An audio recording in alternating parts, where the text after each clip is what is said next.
Nous sommes le lundi 3 mars et nous allons parler ensemble rapidement de la réaction délirante des dirigeants européens à la volonté de Trump et des États-Unis de faire la paix sur le sol européen avec la Russie et avec l'Ukraine. Alors, froidement, on voit que l'Ukraine, en fait, perd dans cette guerre contre la Russie des territoires depuis 2 ans, pratiquement sans interruption, et perd des soldats tous les jours. On en est à 500 000 morts et encore plus d'estropiés et de blessés graves. Et l'Ukraine, qui est un pays de 40 millions d'habitants, est aujourd'hui un pays de 30 millions d'habitants, puisqu'il y a 9 millions de personnes qui se sont exilées de ce pays pour partir en Occident. Donc, l'Ukraine recule. Sans armes américaines, l'Ukraine reculera encore plus vite et finira évidemment par perdre sa capitale Kiev et par capituler en race campagne, là, et devra céder complètement aux injonctions et à la volonté russe. Donc, l'intérêt de l'Ukraine, c'est quoi? C'est de faire la paix le plus rapidement possible et dans les meilleures conditions possibles, les conditions les plus avantageuses. Et c'est justement ce que lui propose Trump et les États-Unis, c'est de mettre le poids des États-Unis dans la balance pour refaire une relation beaucoup plus pacifique avec la Russie. La Russie y a intérêt, donc c'est le moment pour Kiev d'obtenir les meilleures conditions de paix possibles. Là-dessus, la réaction des dirigeants européens, on a envie de leur demander, mais pourquoi vous faites des bons et vous êtes totalement agités quand on vous parle de paix plutôt que de guerre? C'est quand même tout à fait étonnant. Parce qu'on voit Ursula von der Leyen récemment dire que il faut envoyer de plus en plus d'armes à l'Ukraine et très rapidement. On voit Kaja Kallas, la ministre des Affaires étrangères, la haute représentante aux Affaires étrangères de l'Union européenne, qui dit que fondamentalement, il faut envoyer des armes rapidement pour que l'Ukraine se batte contre l'agresseur. Donc on parle de paix, eux parlent de guerre. En plus, ils se drapent dans la vertu en disant oui, mais l'Ukraine est agressée, l'Ukraine est un pays complètement immaculé, le régime de Kiev, et donc c'est normal de défendre à fond l'Ukraine. Oui, mais ce n'est pas tout à fait l'histoire qui s'est déroulée. L'histoire, c'est qu'il y a une guerre depuis 2014. La guerre dure depuis longtemps. C'est qu'il y avait un gouvernement russophile le gouvernement s'appelait Viktor Yanukovych. Ce gouvernement a été éjecté par un coup d'État américain avec la place Maïdan. On a des enregistrements de suite de Victoria Nuland qui le prouvent, qui était la représentante américaine pour l'Est de l'Europe. Donc, et puis l'Ukraine, derrière, ces régimes américains, pro-américains qui ont été mis en place en Ukraine, en fait, ont attisé les tensions entre l'Ukraine et la partie russophone de l'Ukraine, le Donbass. Ils ont bombardé le Donbass pendant 8 ans. Il y a eu 15 000 morts. Il y a eu 1 million de personnes du Donbass qui sont parties, Donbass russophone. Ils sont partis où? Ils ne sont pas partis en Occident, aux États-Unis. Ils sont partis majoritairement en Russie. 1 million de personnes qui se sont exilées en Russie. Donc l'Ukraine, le régime de Kiev n'est pas le régime immaculé et les torts fondamentalement, on peut dire, sont partagés entre la Russie et l'Ukraine, ils sont au moins partagés. Donc pourquoi ne nous parler que de guerre alors que le moment, c'est un moment de paix? De toute évidence, c'est parce que les gouvernements européens sont ridicules devant leur population. Bruno Le Maire a expliqué qu'il fallait mettre l'économie russe à genoux et qu'ils allaient le faire. Eh bien, fondamentalement, c'est l'économie française qui est à genoux. Et ils sont ridicules devant 65 millions de Français. Ils ont dit qu'ils allaient abattre Poutine, abattre la Russie, et finalement, malheureusement, c'est la Russie qui a gagné cette guerre contre l'Ukraine. Malheureusement pour eux. Donc, en fait, on se retrouve avec des gens qui sont ridiculisés, qui s'agitent dans tous les sens pour le faire oublier. On se retrouve avec des gens qui sont aussi ridiculisés parce que comme les gouvernements européens ont été les caniches des Américains sur cette guerre depuis le 2022, fondamentalement, ils ne sont pas invités à la table des négociations. On invite à la table des négociations des gens qui ont des intérêts diplomatiques, une volonté propre, et pas des gens qui se comportent comme des caniches. Et donc, évidemment, ils sont encore plus ridiculisés aujourd'hui par ça.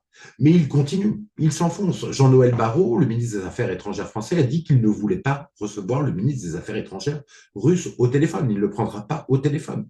Donc, ils se plaignent de ne pas être à la table des négociations, mais ils refusent même de parler avec diplomatie avec leurs homologues, alors qu'ils sont là pour parler diplomatie. Donc, ces gens sont horriblement médiocres, extrêmement dangereux, très clairement, et ces gens sont réunis, ces 15 pays européens en totale déliquescence se sont réunis dans un sommet à Londres. Ils veulent montrer qu'ils servent à quelque chose, en fait, qu'ils ne sont pas mis de côté.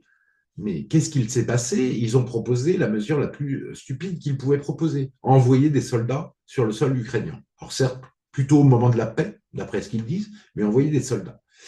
Alors ça paraît une bonne idée, mais le problème, c'est que cette guerre, elle a commencé parce que la Russie a voulu défendre les russophones du Donbass, mais aussi parce que la Russie ne voulait pas au porte de Moscou, en fait, des forces de l'OTAN, des forces ennemies qui étaient à 500 km de Moscou. Et donc, les Européens sont en train de réitérer la chose en disant, bah oui, on va faire la paix en vous envoyant des troupes de pays qui disent qu'ils sont les ennemis de la Russie aux portes de la Russie. Non, si on veut si on est dans l'intérêt de l'Ukraine et du peuple ukrainien, c'est qu'il y ait enfin que l'Ukraine soit un État neutre. Ils sont très proches de la Russie, d'un voisin extrêmement puissant. Eh bien, il faut que cet État soit neutre, soit démilitarisé, ou avec enfin, en tout cas avec des forces militaires défensives et non des forces d'agression. Et là, on aura une Ukraine qui pourra vivre en paix. Comme la Finlande, qui était très proche de la Russie au moment de l'Union soviétique, en fait, bien, a accepté d'être un État neutre, un État tampon, faisait du commerce avec la Russie, avec l'Occident, profitait de ce point de vue-là, et a été en paix et n'a été absolument pas embêté. Je veux dire, il faut bien voir quand même que on n'est pas dans deux poids, deux mesures. Quand les États-Unis ont failli déclencher une guerre et étaient extrêmement mécontents à juste titre quand la Russie plaçait des missiles à Cuba, à quelques centaines de kilomètres de Washington. Il en est de la même chose avec la Russie. Donc, si on est dans l'intérêt de l'Ukraine, pour l'intérêt de l'Ukraine, eh bien, dans ce cas-là, c'est un État neutre, un État avec des forces militaires raisonnables. Et à ce moment-là, le peuple ukrainien pourra vivre en paix. Mais surtout, et là, Trump, on ne peut que lui donner raison. Le gouvernement américain dit qu'en fait, Zelensky est cramé. C'est le président de la guerre pendant 3 ans, un président en plus qui a perdu cette guerre, très clairement, qui est en train de la perdre et qui va la perdre. Et donc, qu'il faut un nouveau dirigeant pour la paix, un président ukrainien, qu'il soit pour la paix. Évidemment que c'est une bonne idée. Et les Européens ont tort de soutenir Zelensky s'ils étaient dans l'intérêt du peuple ukrainien, s'ils défendaient l'intérêt du peuple ukrainien et de l'Ukraine. Ils demanderaient à ce qu'il y ait un nouveau président qui soit élu rapidement, en un mois, et que ça le retrempe dans la légitimité populaire. Et que ce président soit complètement légitime et que les accords de paix qui soient faits soient légitimes et donc durables. C'est tout l'intérêt des Ukrainiens et en fait de toutes les parties à ce sujet. Dernière chose,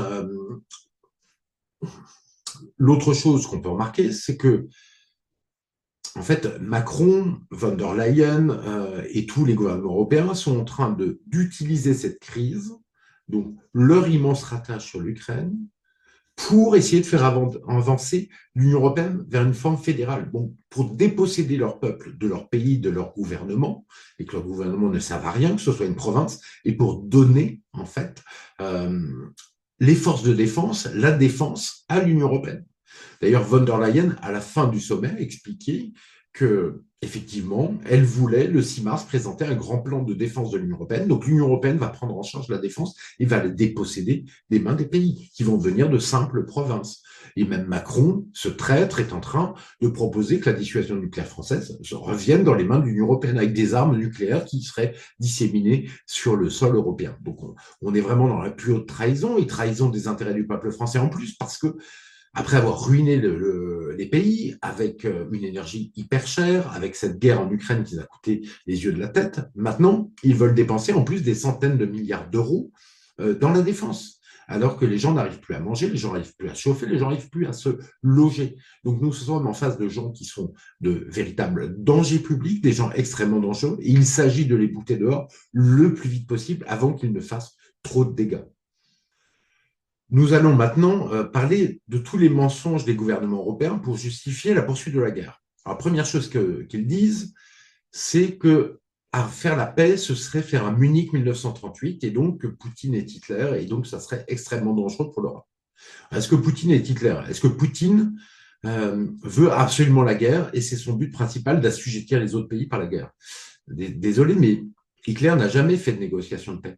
Poutine, en plein milieu de la guerre, en fait même 2 mois, même pas 2 mois après le début de la guerre, a proposé des négociations de paix, a fait des négociations de paix avec Zelensky, avec le gouvernement Zelensky. Ils étaient presque arrivés à un accord de paix où l'Ukraine devait être neutre, l'Ukraine devait avoir des forces de défense raisonnables, qu'il y avait un compromis sur le Donbass.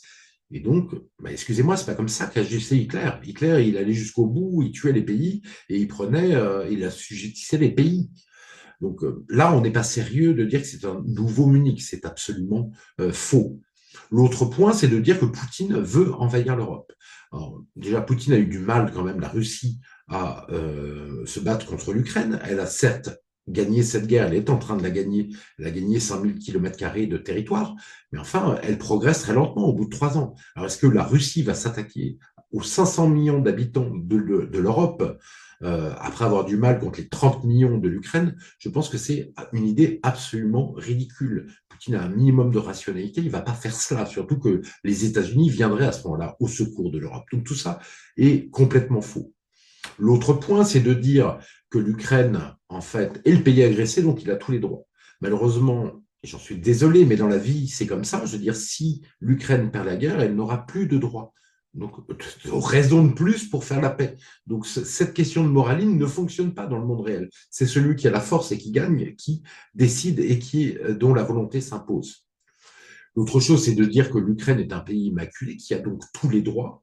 Le régime de Kiev n'est pas immaculé, on l'a vu, ils ont bombardé le Donbass, leur propre peuple, donc ce n'est pas un pays immaculé. Poutine n'a pas tous les torts, la Russie n'a pas tous les torts sont partagés au mieux. Donc ce n'est pas si simple que cela. Dernier élément, ils disent que l'Ukraine ne doit pas capituler. Mais personne ne demande que l'Ukraine capitule. Justement, faire des négociations de paix maintenant, alors que l'Ukraine n'a perdu qu'une petite partie, la partie russophone de son territoire, ce n'est pas une capitulation, c'est une négociation de paix. Ce n'est pas une capitulation. La capitulation, c'est si les Russes vont à Kiev, pardon, et à ce moment-là, imposent leur volonté à l'Ukraine. Non, il n'y a pas de capitulation en rate campagne des Ukrainiens qui est demandée. On va se poser maintenant la question de l'OTAN. Est-ce que l'OTAN va disparaître, va être disloquée par cette crise européenne? On a l'impression parfois que ça va être le cas. Ça me semble pas du tout évident, plutôt relativement improbable, parce que fondamentalement plein de pays européens n'ont pas de défense, n'ont pas d'industrie de défense, n'ont pas de troupes ou des troupes extrêmement limitées.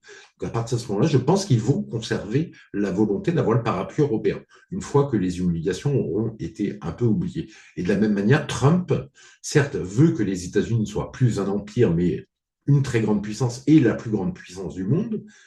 Et Trump ne va pas lâcher l'OTAN, parce que l'OTAN, c'est un instrument de puissance pour les États-Unis.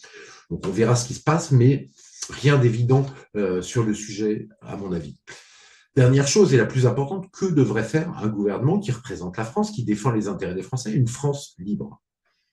En fait, tout simplement, défendre les intérêts du peuple français et les intérêts de tous les autres peuples, c'est-à-dire défendre une paix et non défendre la prolongation d'une guerre qui va devenir éternelle. Les peuples n'ont aucun intérêt à la guerre.